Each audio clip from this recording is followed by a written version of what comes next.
So we're all in our 60s. That's kind of the theme of this thing, and we've all been married a long time, like 42 here. 37 coming up. 37 coming up. All to the same woman. That's, yes. Husband of one wife. It is a precious thing. So a key of longevity. I read Bonhoeffer the other day, and I tweeted about it, I think, and he said to a couple he was marrying, the covenant from this day forward sustains the love, not the love, the covenant. And I, at 42 years of marriage, feel very strongly that needs emphasizing, that romance and falling in love is a beautiful thing, and re-falling in love again and again is important. And that re-falling in love after seasons of pain can be sustained only if you elevate covenant above those affections and that romance. So that's kind of my main message to the younger fellas and gals who would say, what do you want to tell us about our marriages?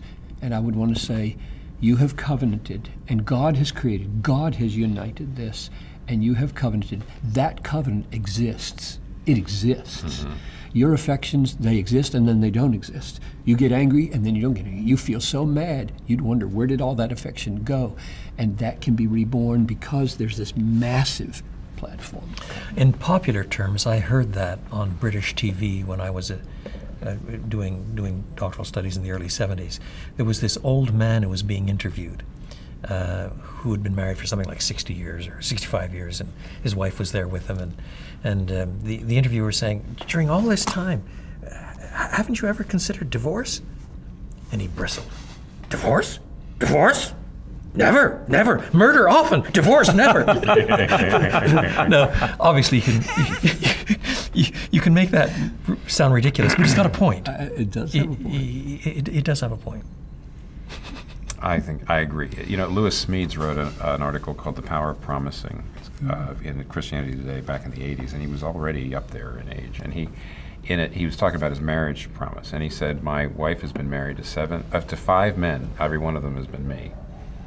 And he says the one thing, the thread that kept all 5 of them together is my promise. My promise is I will be there for you. I will be faithful to you. And he's trying to get across the fact that you change, your spouse changes.